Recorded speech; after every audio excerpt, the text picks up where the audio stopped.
అందరికీ నమస్కారం. విషయం మధురంకి స్వాగతం. ఇంతకు ముందు చెప్పుకున్నట్టు జూదంలో ఓడిన నలుడు దమయంతితో కలిసి వేరే రాజ్యాన్ని తొందరగా చేరుకోవాలని బయలుదేరుతారు. అలా కొంతసేపటికి అడవి మార్గాన్ని చేరుకుంటారు. అప్పటికే 3 రోజుల నుంచి ఆహారం లేకపోవడంతో నీరసపడి అలసిపోయి ఉంటారు. ఆ ఏకాంత ప్రదేశంలో నలుడికి 4 బంగారు వర్ణం గల రెక్కలతో కూడిన పక్షులు కనిపిస్తాయి. వీటిని ఎలాగైనా పట్టుకుని అందులో ఒక పక్షితో ఆకలి తీర్చుకుని మిగిలిన పక్షులను నగరంలో అమ్మి డబ్బు సంపాదించాలని నిర్ణయించుకుంటాడు. అవి ఎగరకుండా పట్టుకోవాలన్న ఉద్దేశంతో తను కట్టుకున్న పంచె తీసి దానిమీద వేస్తాడు. అంతలో ఆ పక్షులన్నీ పంచెతో సహా పైకి ఎగిరి నలుణ్ణి చూసి, మేమెవరనుకుంటున్నావు? ఆ పాచికలో చేరిన ద్వాపరులము. జూదంలో అంతా పోగొట్టుకున్న నీకు ఈ పంచ ఒకటి ఉండడం మాకెందుకో నచ్చలేదు, అందుకే ఇలా చేశాం అని చెప్పి ఎగిరిపోతాయి. ఒకవైపు తన దురదృష్టానికి కుంగిపోయిన నలుడు ఈ సంఘటనతో ఇంకొక విషయం అర్థమవుతుంది. ఇది కేవలం స్వయం కృతాపరాధం కాదని, దీని వెనుక ఏదో శక్తి ఉండి ఇలా నడిపించిందని తెలుసుకుంటాడు. అటుపై దమయంతి చీర కొంగులో సగాన్ని తాను చుట్టుకుంటాడు. అలా ఇప్పుడు ఒకరిని విడిచి ఒకరు ఉండలేని పరిస్థితి వస్తుంది. అలసిపోయి విసిగిపోయిన నలుడు దమయంతి తండ్రి పాలించే విదర్భ రాజ్యానికి దారి చూపి వెళ్ళమని చెబుతాడు. దానికి దమయంతి, మిమ్మల్ని ఇలాంటి పరిస్థితుల్లో వదిలి నేను ఎలా వెళ్ళగలను? కావాలంటే మీరు రండి, ఇద్దరం కలిసి వెళ్దాం అని అడుగుతుంది. అప్పుడు నలుడు, చూడు దమయంతి, నిన్ను బాగా చూసుకోమని నాకు ఒప్పించారు నీ తల్లిదండ్రులు. అలాంటిది నేను నిన్ను అక్కడికి పంపించడమే కాకుండా నీతో పాటు ఎలా రాగలను? ఇది లోక విరుద్ధము, ధర్మ విరుద్ధము కూడా అని చెబుతాడు. ధర్మశాస్త్రాల గురించి దమయంతికి కూడా బాగా తెలుసు కాబట్టి తను నలుణ్ణి బలవంత పెట్టదు. అలాగే తాను కూడా వెళ్ళనని చెబుతుంది. ఇక ఒక్క అడుగు కూడా వేసే ఓపిక లేక ఇద్దరు నిద్రకు ఉపక్రమిస్తారు. బాగా అలసిన దమయంతి పక్కన తన భర్త ఉన్నాడన్న ధైర్యంతో గాఢ నిద్రలోకి జారుకుంటుంది. అయితే నలుడికి ఎంతసేపటికి నిద్ర పట్టదు. కాసేపటికి నలుడు దమయంతి తనతో పాటే ఉంటే ఇలా నిద్రాహారాలు లేకుండా ప్రాణత్యాగం చేయవలసి వస్తుంది. తను దమయంతిని విడిచి వెళ్ళిపోతే అప్పుడైనా తను తన తండ్రి వద్దకు వెళ్లి చేరుకుంటుంది అని ఆలోచించి దమయంతి కొంగులో సగభాగాన్ని చింపి తాను చుట్టుకుని అక్కడి నుంచి లేచి వెళ్ళిపోతాడు. అలా వెళ్లిన నలుడు ఒక్కసారిగా వెళ్ళలేకపోతాడు. మళ్లీ తిరిగి వచ్చి దమయంతి ముఖాన్ని చూసి దమయంతిని విడిచిపెట్టలేక ఏడుస్తాడు. అలా 2-3 సార్లు వెళ్ళి దమయంతిని విడిచిపెట్టలేక మళ్లీ వచ్చి తన ముఖాన్ని చూసి చివరిగా వదిలి వెళ్ళిపోతాడు. ఉదయం నిద్ర లేవగానే దమయంతి పక్కన భర్త లేకపోవడం చూస్తుంది. దుఃఖిస్తుంది, ఏడుస్తుంది. చుట్టూ తిరిగి, ప్రభు ఎక్కడున్నా బయటకు రండి, నాకు భయం వేస్తోంది అని అరుస్తుంది. నన్నెందుకు ఇలా ఒంటరిగా వదిలిపెట్టి వెళ్లారు? కష్టంలో అయినా సుఖంలో అయినా మీతోనే ఉండాలని కోరుకున్నాను. ధర్మ మార్గంలో నడుస్తూ ఎటువంటి తప్పు చేయని నా భర్తను ఇన్ని కష్టాలు పెట్టిన వాళ్ళు ఇంతకన్నా ఎక్కువగా దుఃఖిస్తారు అని శాపం ఇస్తుంది. ఈ శాపం కలికి. ఎందుకంటే వీళ్లను ఇన్ని కష్టాలు పాలు చేసింది కలిపురుషుడే కాబట్టి. అలా దమయంతి నీళ్లు తిండి లేక చిరిగిన సగం వస్త్రాలతో పిచ్చిదానిలాగా అడవిలో తన భర్త కోసం వెతుకుతూ నడవసాగింది. దమయంతికి తన భర్తపై ఎటువంటి కోపము లేదు. ఇలా ఎందుకు చేశాడో అని ఆలోచించగలిగింది. కాని తను చేసిన ఈ పని సమంజసంగా లేదు. దుఃఖంలో తాను తీసుకున్న ఈ నిర్ణయం సరిగ్గా లేదు అని అనుకుంటుంది. అలా ఆలోచిస్తున్న దమయంతి ఒకచోట అదుపు తప్పి పడబోయింది. ఇదే సమయంలో అక్కడే ఎంతో కాలం నుంచి నివసిస్తున్న కొండ చిలువ ఒకటి మెల్లగా దమయంతి కాళ్ల భాగం నుంచి మింగసాగింది. ఏం జరుగుతుందో కూడా తెలుసుకోలేని స్థితిలో ఉన్న దమయంతికి కాసేపటికి తన మోకాళ్ల దాకా తనను మింగేసిందని అర్థమైంది. తాను లేకుండా నలుడు ఎలా జీవించగలడు అన్న ఆలోచన రావడంతో గట్టిగా ఒక్కసారి అరిచింది దమయంతి. అలా అరుస్తున్న దమయంతి గొంతు అటుగా వెళ్తున్న ఒక వేటగాడికి వినిపించింది. వేటగాడు అటుగా పరిగెత్తుకు వచ్చి కత్తితో ఆ కొండ చిలువు తలను నరికివేస్తాడు. అలా అంతటి కష్టంలో కూడా ఒక మంచి జరిగి ప్రాణాలతో బయటపడ్డ దమయంతి ఒక పెద్ద నిట్టూర్పు విడుస్తుంది. తరువాత ఆ వేటగాడు దమయంతికి తాను తెచ్చుకున్న ఆహారంలో కొద్దిగా పెడతాడు. అటుపై వేటగాడు, ఎవరు నువ్వు? ఈ అడవిలో ఇలా ఒంటరిగా ఎందుకున్నావు అని అడుగుతాడు. దమయంతి తాను నలుడి భార్య అని జరిగిన విషయం మొత్తం వేటగాడికి చెబుతుంది. అలాంటి దీన పరిస్థితుల్లో కూడా అంత అందంగా కనపడుతున్న దమయంతిని తదేకంగా చూస్తూ ఉంటాడు వేటగాడు.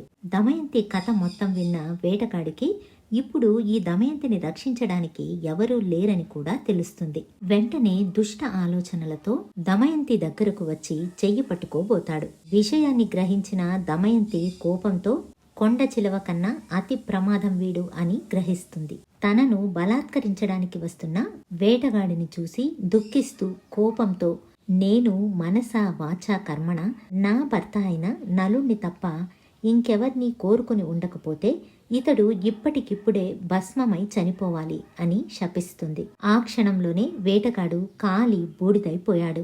అంతటి గొప్ప పాతివ్రత్యం దమయంతిది. అటుపై దమయంతి దుఃఖిస్తుంది. ఎందుకంటే ప్రాణాన్ని కాపాడినవాడు తండ్రితో సమానం. వేటగాడు తనని కొండ చిలువ నుంచి రక్షిస్తాడు. కాని తరువాత తన దుష్టబుద్ధి వల్ల తాను అతన్ని చంపాల్సి వచ్చింది. అయినా తనను రక్షించిన వాణ్ణి చంపి పాపం తెచ్చుకున్నానని దుఃఖిస్తుంది. అటుపై పక్కనే ఉన్న సరోవరానికి వెళ్ళి అక్కడ నీళ్లు తెచ్చి ఆ బూడిదపై పోసి ఈ జీవానికి శాంతి కలగాలని తర్పణం వదులుతుంది. అలా తనకు అపకారం చేసిన వ్యక్తి అయినా ఇంతకు ముందు ఉపకారం చేశాడని అతనికి తర్పణం వదులుతుంది. అక్కడ్నుంచి అడుగులు ముందుకేస్తున్న దమయంతికి నలుడి జాడ ఎక్కడా కనిపించదు. ఇక తాను జీవితంలో నలుణ్ణి కలుసుకోలేనేమో అన్న నిరాశకు వచ్చేస్తుంది. ఇంక తాను ఎలా బతకాలా అని ఆలోచిస్తున్న ఆ సమయంలో దమయంతికి ఒక తపోవనం కనిపిస్తుంది. మహర్షులు తపస్సు హోమం చేస్తున్న తపోవనానికి చేరుకుంటుంది దమయంతి. బయట నుంచే నేను క్షత్రియురాలైనటువంటి దమయంతిని, లోపలికి రావచ్చా అని అడుగుతుంది. లోపల నుంచి ఆశ్రమ స్త్రీలు స్వాగతం అని పిలుస్తారు. లోపలికి వచ్చిన దమయంతి స్థితి చూసి అక్కడున్న వాళ్ళందరి మనసు కరిగిపోతుంది. చిందర వందరగా ఉన్న మాసిన జుట్టు, సగం వస్త్రం, ఆహారం లేకుండా నీరసించి ఉన్న దమయంతిని లోపలికి పిలుచుకుని వెళ్లి పళ్ళు నీళ్లు ఇస్తారు. అటుపై దమయంతి అక్కడ ఉన్న మునులందరికీ నమస్కరించి, నేను దమయంతిని, నలుణ్ణి దూరం చేసుకుని ఉన్నాను. ఇలాంటి పరిస్థితుల్లో నాకు బతకాలని అనిపించడం లేదు. దయచేసి నాకు బతకడానికి కావలసిన ఉపదేశాన్ని ఇవ్వండి అని చెబుతుంది. అప్పుడు ఆ ఋషిమునులు, తల్లి విచారించవద్దు, నీ ముఖ కవళికల ద్వారా ఈ కష్టం నీకు కొద్ది కాలం మాత్రమే అని తెలుస్తోంది. త్వరలోనే నువ్వు నలుణ్ణి కలుసుకుంటావు అని చెబుతారు. ఒకరి ముఖాన్ని చూసి జాతకం చెప్పగల గొప్ప ఋషులు వాళ్ళు దమయంతితో, నీ భర్త నిన్ను కావాలని వదిలిపెట్టి వెళ్ళలేదు. అతనిలో ఉన్న దుష్టశక్తి ఏదో అతన్ని ఇలా చేయించింది. నువ్వు ఎదుర్కొంటున్న ఈ స్థితి కేవలం అల్పకాలం మాత్రమే ఉంటుంది. నీ భర్తలో చేరిన ఆ దుష్టశక్తి బయటికి వచ్చేటప్పటికీ నువ్వు నీ భర్తను, నీ పిల్లలను, తల్లిదండ్రులను, అత్తామామలను చేరుకుంటావు అని చెబుతారు. నలదమయంతులు వేరువేరుగా దుఃఖంలో ఈ దీనస్థితిలో సుమారు 4 సంవత్సరాల పాటు గడపాల్సి వస్తుంది. అంటే నలుడు తన రాజ్యాన్ని పోగొట్టుకుని మళ్లీ రాజ్యాన్ని పొందడానికి సుమారు 4 సంవత్సరాల సమయం పడుతుంది. ఇక్కడ సహజంగా మనకు వచ్చే ఒక సందేహం ఏంటంటే, ధర్మబద్ధంగా నీతిబద్ధంగా ఉన్నవాళ్లు కష్టాల పాలు అవుతారని చాలా కథలు వింటూ ఉంటాం. నిజానికి మనం తెలుసుకోవాల్సింది, వీళ్ల జీవితంలో వీళ్లు పడ్డ కష్టం కేవలం 4 సంవత్సరాలు మాత్రమే. మనం చెప్పుకునే కథలన్నీ వీళ్ళు కష్టాల్లో ఉన్నప్పటి కథలు. నిజానికి వీళ్ళు తమ 13,000 సంవత్సరాల జీవితంలో కేవలం 4 సంవత్సరాలు మాత్రమే కష్టపడాల్సి వచ్చింది. కాబట్టి వీళ్ల జీవితమంతా కష్టాలమయం అని అనుకోకూడదు. సత్య హరిశ్చంద్రుడి కథలో కూడా హరిశ్చంద్రుడు సత్యాన్ని చెప్పడం వల్ల కష్టాలు పాలయ్యాడని అనుకుంటాం. అతడి సుదీర్ఘ జీవితమైన 36,000 సంవత్సరాలలో అతడు కష్టాలను అనుభవించింది కేవలం 4 నెలలు మాత్రమే. ఈ 4 నెలలు తను సత్యవ్రతుడై బతికినందువల్ల సుదీర్ఘకాలం అతడు సత్యాన్ని ఆచరిస్తూ ఎంతో సంతోషంగా బతకగలిగాడు. అలా నలదమయంతులు 4 సంవత్సరాలు కలి ప్రభావం వల్ల కష్టాలు అనుభవించినప్పటికీ లోకానికి గొప్ప ఆదర్శవంతులుగా నిలిచారు. లోకంలోని దంపతులందరికీ ఆదర్శవంతులై గొప్ప సందేశాన్ని ఇచ్చారు. అందుకే వీళ్ళని పుణ్యశ్లోక అని అంటారు. అలా దమయంతికి చెప్పకుండా దమయంతిని అడవిలో వదిలి వెళుతున్న నలుడు దుఃఖంగా భారంగా అడుగులో అడుగు వేస్తూ నడవసాగాడు. అలా వెళ్తున్న నలుడికి పుణ్యశ్లోక నలుడా రక్షించు రక్షించు అన్న ఆర్తనాదం వినిపిస్తుంది. ఇలాంటి నిస్సహాయ పరిస్థితుల్లో ఉన్న తనను రక్షించమని ఎవరు అడుగుతున్నారా అని ఆర్తనాదం వచ్చిన వైపుకి వెళతాడు. అక్కడ అతడికి చుట్టూ మంటల మధ్యలో చిక్కుకున్న ఒక సర్పం కనిపిస్తుంది. నలుడికి అగ్నిదేవుడి వరం ఉండడం వల్ల అగ్ని మధ్యలో నుంచే దూకి మధ్యలో చిక్కుకున్న సర్పాన్ని చూస్తాడు.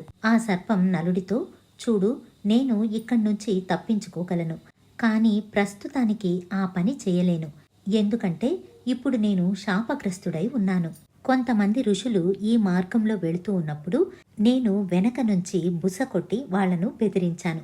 ఏ పాపము చేయని తమని బెదిరించినందుకు గాను వాళ్ళు నాకు ఇక్కడి నుంచి కదలకుండా ఉండేటట్లు శాపం ఇచ్చారు.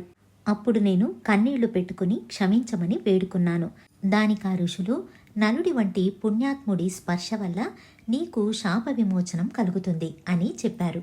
కాబట్టి నన్ను ఎత్తుకుని ఈ మంటల నుంచి బయటకు తీసుకుని వెళ్ళి రక్షించు అని అడుగుతుంది. ఇది కర్కోటక సర్పం. అతి పెద్దదైన ఆకారం, నలుపు రంగు కలిగి శరీరం మొత్తం విషపూరితమై ఉంటుంది. నిజానికి ఈ సర్పాన్ని తాకడానికి భయపడ్డాడు నలుడు. అయితే ప్రాణాన్ని కాపాడమని అడిగిన ప్రాణిని వదిలిపెట్టలేడు కాబట్టి దానిని ఎత్తుకోవడానికి ప్రయత్నిస్తాడు. ఎంత ప్రయత్నించినా అంగుళం కూడా కదలదు ఆ సర్పం. నలుడు కళ్ళు మూసుకుని ఆ సర్పానికి మొక్కుకుని తనకు ఆ సర్పాన్ని ఎత్తుకునే స్తోమత ఇవ్వమని ప్రార్థిస్తాడు. అటుపై చూస్తుండగానే ఆ సర్పం తన ప్రమాణాన్ని చిన్నది చేసుకుంటుంది. అటుపై నలుడు ఆ సర్పాన్ని తీసుకుని మంటల మధ్యలో నుంచి తెచ్చి బయటకు చేరవేసి దాని ప్రాణాలను కాపాడుతాడు. అటుపై కర్కోటక సర్పం నలుడితో, నువ్వు నాకు సహాయం చేశావు కాబట్టి నేను కూడా నీకు తప్పకుండా సహాయం చెయ్యాలి. నువ్వు నన్ను వెనక్కి ఉంచి నా ముందు 1, 2 అంటూ ఒక్కొక్క అడుగు వేసుకుని 10 అడుగులు వేశావంటే 10వ అడుగు పడగానే నీకు మంచి చేస్తాను అని చెబుతుంది. అలా నలుడు 1, 2 అని అడుగులు వేసుకుంటూ 10వ అడుగు వేయగానే వెనక నుంచి వచ్చిన కర్కోటక సర్పం అతడి కాలిపై కాటు వేసింది. అంతలో నలమహారాజు చేతులు ఒకటి పొడవుగాను ఒకటి చిన్నదిగాను 2 కాళ్ళు పొట్టిగాను తలా మెడ చేరుకున్నట్టు శరీరమంతా నల్లగా ఒక కురూపిలాగా మారిపోయాడు. తనను తాను చూసుకున్న నలుడు వెనక్కి తిరిగి, మొత్తానికి నాకు ఒక గతి పట్టించి చాలా మేలు చేశావు అని నవ్వుతూ అంటాడు. ఇటువంటి స్థితిలో నేను బతకడం కన్నా చావడమే మేలని నాకు ఇటువంటి శరీరాన్ని ఇచ్చావు అని అంటాడు. నిజానికి కర్కోటక సర్పం దేవతా సర్పం. అప్పుడు ఆ కర్కోటక సర్పం, చూడు, ఉపకారం చేసిన వాళ్ళకి అపకారం చేసేటటువంటి చెడ్డవాణ్ణి కాను. నేను కాటు వేసింది నీకు కాదు, నీలో ఉన్న దుష్టుడికి. ఈ విషం లోపల ఉన్న అతనిలో చేరి ఆ బాధకు లోపల ఉండలేక నిన్ను వదిలి వెళ్ళిపోవాలి. ఇప్పుడు నీ ఆకారం చూసి దమయంతి కూడా నువ్వు ఎవరని కనిపెట్టలేదు. ఈ శరీరం వల్ల నీకు మేలే జరుగుతుంది. నిన్ను ఎవ్వరూ నలుడని గుర్తించరు. ఎప్పటి వరకు ఈ కర్మఫలాన్ని నువ్వు అనుభవించవలసి వస్తుందో అప్పటి వరకు ఈ వికృత రూపంలో ఉన్న నిన్ను ఎవ్వరూ గుర్తించరు. నువ్విప్పుడు ఇక్కడి నుంచి వెళ్ళి అయోధ్య రాజైన ఋతుపర్ణుడి వద్దకు వెళ్ళి అక్కడ ఆశ్రయాన్ని పొందు. ఋతుపర్ణుడు 92 మహాయాగాలు చేసిన గొప్ప వ్యక్తి. సాక్షాత్ నారాయణుడి సన్నిధానమే అతడిలో ఉంది. అటువంటి విశిష్టమైన ఋతుపర్ణుడి చేతి నుండి వేసిన ఆహారాన్ని తింటే నీలో ఉన్న దోషాలన్నీ తొలగిపోతాయి, నీ జన్మాంతర పాపాలు తొలగిపోతాయి. కాబట్టి నువ్వు వెళ్ళి ఋతుపర్ణుడిని ఆశ్రయించు అని చెబుతుంది. ఎప్పుడైతే నీ జన్మాంతర పాపం తొలగి నీకు నీ పూర్వరూపం కావాలని అనిపిస్తుందో అప్పుడు నేనిచ్చే వస్త్రాన్ని నీ మీద వేసుకో అని చెప్పి తన తోక భాగాన్ని తెచ్చి నలుడి వద్ద పెడుతుంది. నలుడు ఆ తోకను తాకగానే అందులో నుంచి ఒక పట్టు వస్త్రం బయటికి వస్తుంది. ఈ పట్టు వస్త్రం చూడడానికి చిన్నగా ఉంటుంది, కానీ నువ్వు ఎప్పుడైతే నీపై వేసుకుంటావో అప్పుడు దీని పరిమాణం పెద్దదై నీ శరీరం మొత్తానికి సరిపోతుంది అని చెబుతుంది. నలుడు ఆ విశేషమైన వస్త్రాన్ని చిన్నదిగా మడిచి తను కట్టుకున్న సగం వస్త్రంలో దానిని తోపుకుంటాడు. అటుపై కర్కోటక సర్పం ఆదేశించినట్టు నలుడు అయోధ్య చేరుకుంటాడు. తరువాత ఏం జరిగిందో మరో వీడియోలో తెలుసుకుందాం. ధన్యవాదాలు.